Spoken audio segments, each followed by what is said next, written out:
नमस्कार, मैं डॉक्टर अक्षत पांडे हूँ, रूमेटोलॉजिस्ट एंड इम्यूनोलॉजिस्ट इंदौर से। आज इस वीडियो में हम बात करेंगे कि क्यों 18 से 45 साल की उम्र के लोगों को वैक्सीनेशन लगना ज़रूरी है। सबसे पहले तो मैं जो है आप सभी को बधाई दूं कि कल से हमारे देश में 18 से 45 साल के लोगों के लिए वैक्सीनेशन चालू हो रही है। यह एक बहुत ज़रूरी चीज़ है जो कि काफ़ी पहले हो जानी चाहिए थी, बट अब हो रही है। बट अभी भी कई शहरों में कल से चालू हो रही है, कई शहरों में कल से चालू नहीं हो रही है, लेकिन जल्द ही चालू हो जाएगी।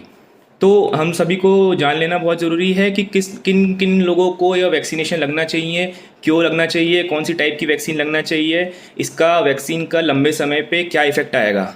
तो मेरे इस वीडियो को ध्यान से देखें और ज़्यादा से ज़्यादा फॉरवर्ड करिएगा इसे लोगों में। तो किसको लगनी चाहिए वैक्सीन? खुद को लगनी चाहिए, अपने दोस्तों को, अपने परिवार वालों को, यंग लोगों को, अपने घर में जो कर्मचारी आपके ऑफिस में काम कर रहे हैं, यंग पॉपुलेशन, आपके जहाँ आपके घर में जो सर्वेंट्स हैं उनको लगनी चाहिए। जो लोगों का वैक्सीन के प्रति नकारात्मक नेगेटिव कॉन्सेप्ट बना हुआ है, उन लोगों को आप फोर्स करके वैक्सीनेशन लगवाइए, उनको समझाइए कि वैक्सीनेशन क्यों ज़्यादा ज़रूरी है। जिन लोगों को 45 साल से ज़्यादा अभी तक वैक्सीन नहीं लगी है, उनको आप ज़बरदस्ती बोलिए क्यों वैक्सीनेशन लगना ज़रूरी है। तो इन सभी लोगों को वैक्सीनेशन लगना बहुत ज़्यादा ज़रूरी है। जितने भी लोगों को जिस प्रकार की भी बीमारी है, अभी मेरे पास बहुत से क्वेश्चंस आते हैं, हज़ारों सवाल आते हैं कि सर मुझे ये बीमारी है, क्या मुझे वैक्सीन लगनी चाहिए, क्या मुझे डायबिटीज़ है, क्या मुझे एलर्जी है। तो मैं बता दूं आप सभी को कि आपको जो भी बीमारी है, अगर आपको वैक्सीनेशन से दिक्कत आती है तो बचपन से लेकर अभी तक आपको इतनी टाइप की वैक्सीन्स लगी हैं, किसी ना किसी से एलर्जी थोड़ा बहुत हो ही जाता है। और हर वैक्सीन से माइल्ड एलर्जिक सिम्टम्स आते ही हैं, माइल्ड सिम्टम्स आते ही हैं जो हम 1 से 2 दिन तक रहते हैं और फिर चले जाते हैं। अगर आपको किसी चीज़ से एलर्जी है और आप सोच रहे हैं कि मुझे वैक्सीन लेना चाहिए कि नहीं, तो एलर्जिक आप उस वैक्सीनेशन का जो कंपोनेंट है अपने एलर्जी के डॉक्टर से पूछ के कि भाई मुझे इस चीज़ से एलर्जी है कि नहीं है, आप टेस्ट करवा के और फिर अपना वैक्सीनेशन ले सकते हैं।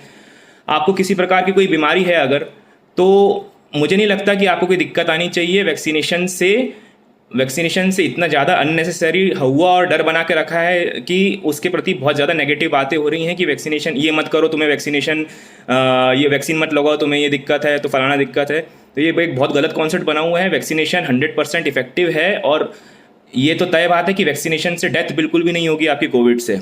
माइल्ड सिम्टम्स आएंगे ज़्यादा से ज़्यादा, जैसे कि सर्दी खांसी बुखार में हमें आते हैं इतने सालों से, तो उसमें क्या दिक्कत है भाई, हो जाए हमें सर्दी खांसी, थोड़ा बहुत बुखार टाइप से होके निकल जाएगा कोविड सभी को। तो ये एक बहुत ज़रूरी बात है हमारे लिए जान लेना कि भले ही आपको कोई सी भी बीमारी हो, वैक्सीनेशन लगना बहुत ज़्यादा ज़रूरी है, क्योंकि आप ऑलरेडी रिस्क पे हैं, आपकी इम्यूनिटी ऑलरेडी सप्रेस्ड है उस बीमारी से, जो कि लंबे समय से बीमारी हो। अगर आपको किसी प्रकार की ऑटो इम्यून डिजीज़ है, आर्थराइटिस है, आपको डायबिटीज़ है, या कोई भी ऐसी बीमारी हो जो लंबे समय से हो, आप बिल्कुल वैक्सीन लगवा सकते हैं। और आपके जो भी फिजिशियंस हैं उनसे टच में रह के आप बिल्कुल उनसे भी राय लेके वैक्सीन लगवा सकते हैं। क्योंकि यह वैक्सीनेशन ड्राइव यंग लोगों में चालू हो रहा है, तो एक बहुत बड़ा क्वेश्चन है कि प्रेगनेंसी में और लैक्टेटिंग फीमेल्स में यह वैक्सीनेशन लगनी चाहिए कि नहीं।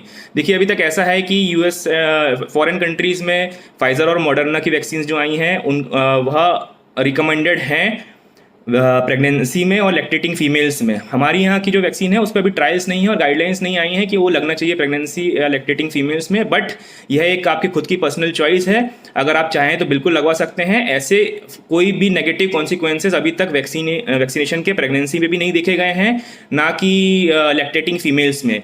एक ये थोड़ा सा सेंसिटिव इशू है, इसलिए लोगों को थोड़ा सा डर बना हुआ रहता है कि वैक्सीनेशन का इस पे प्रेगनेंसी पे इफेक्ट आएगा तो नहीं, या लैक्टेटिंग फीमेल्स से कोई बच्चे पे कोई असर तो नहीं आएगा। भाई उसमें तो और अच्छी एंटीबॉडीज़ जाएंगी, तो मेरे हिसाब से जल्दी उसकी गाइडलाइंस भी आ जाएंगी हमारे देश में।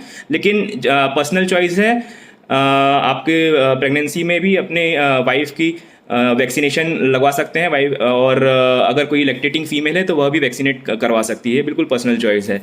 इसके अलावा वैक्सीनेशन क्यों ज़्यादा ज़रूरी है, देखिए यूएसए, इजराइल, यूके, इधर कितने अच्छा वैक्सीनेशन ड्राइव चल रही है। यहाँ पे मैक्सिमम लोगों ने वैक्सीनेशन करवा ली है। जो यूएसए में है 55% लोगों ने डबल डोज लगवा लिया है, 44% लोगों ने सिंगल डोज लगवा लिया है। इजराइल पूरा देश वैक्सीनेटेड हो रहा है, दुबई, यूके वगैरह में, यूएई वगैरह सब वैक्सीनेटेड हो रहे हैं पूरे देश। तो हम भी चाहते हैं कि जब तक 70% लोग हमारे देश में वैक्सीन नहीं लगवा लेंगे, तब तक यहाँ पे इम्यूनिटी नहीं आएगी, तब तक हम कोरोना से नहीं जीत पाएंगे। तो बहुत ज़रूरी है कि एटलीस्ट 60 to 70% पॉपुलेशन को वैक्सीनेशन होना। एक बहुत इम्पॉर्टेंट बात है, वैक्सीनेशन क्यों ज़रूरी है। अभी तक हम देख रहे हैं पिछले 3-4 महीने से, पिछले साल जो है सबसे ज़्यादा एल्डरली लोग, एडल्ट लोग अफेक्ट हो रहे थे, 45-50 साल से ज़्यादा की उम्र वाले। अभी आपने देखा होगा पिछले 3 महीने में क्यों यंग लोग अफेक्ट हो रहे हैं, किस लिए यंग लोग ज़्यादा मोर्टेलिटी ज़्यादा हो रही है। वो इसलिए हो रही है क्योंकि ये नया स्ट्रेन यंग लोगों पे ज़्यादा इफेक्ट कर रहा है। और दूसरी बात ये है कि जो पिछला स्ट्रेन था वह उसने पिछले साल ऑलरेडी मैक्सिमम एडल्ट पे और बुज़ुर्गों पे अपना इफेक्ट ला चुका है।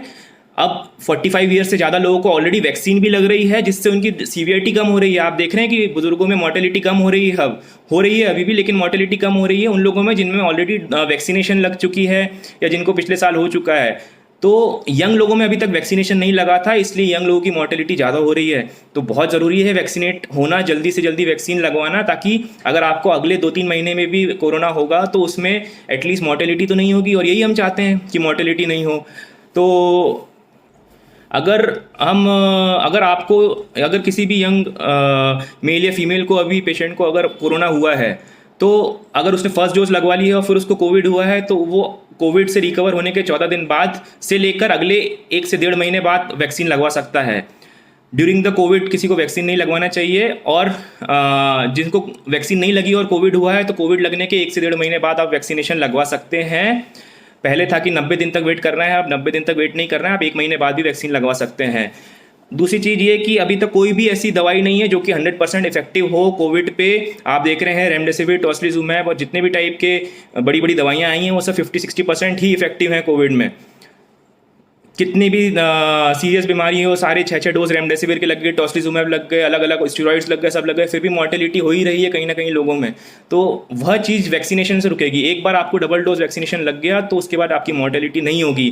दोनों डोज वैक्सीनेशन लगवाना बहुत ज़रूरी है। एक डोज के बाद बिल्कुल भी निश्चिंत ना हो कि आपको वैक्सीन लग गई या मैं बिल्कुल बढ़िया हो गया। आपको जब तक दोनों डोज नहीं लग जाएंगी आप रिस्क पे रहेंगे। अभी अपने आप को बिल्कुल घर में रखें और जितना प्रोटेक्ट करके रखें खुद को कोविड से उतना करें। लॉन्ग टर्म कॉन्सिक्वेंसेस क्या होंगे वैक्सीन के? लॉन्ग टर्म कॉन्सिक्वेंसेस ये होंगे कि हम सभी के सभी वैक्सीन लगाने के बाद कोविड से बच जाएंगे। हमारे आने वाली जो पुश्तें हैं उनमें कोरोना ट्रांसमिट नहीं होगा। तो अगर आप चाहते हैं कि पूरी तरह से बीमारी को रोकना, तो उसके लिए वैक्सीनेशन बहुत ज़्यादा ज़रूरी है। कौन सा टाइप की वैक्सीन? देखिए, कोविशील्ड आ रही है, कोविन है, स्पुतनिक वाली वैक्सीन आ रही है। तो यह सारी वैक्सीन 100% इफेक्टिव हैं। जो भी आपके सामने अवेलेबल हो, जो जिस समय मिल जाए आप लगवा लीजिए। सब मॉलिक्यूलर लेवल पे अलग अलग हैं, वेरी करती हैं, लेकिन इफेक्टिवनेस देखें तो तीनों सारी वैक्सीन्स का एक सा इफेक्ट है। सब 100% इफेक्टिव हैं और सेफ हैं कोविड से।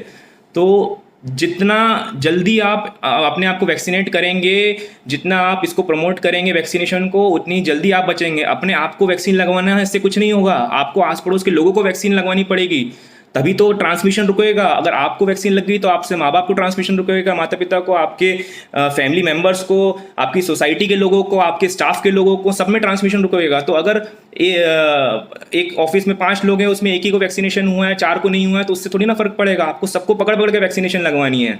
तो इस मैसेज को ज़्यादा से ज़्यादा फॉरवर्ड करिए लोगों में, और सभी जैसे ही वैक्सीनेशन चालू है वैसे ही लगवाइए। Thank you.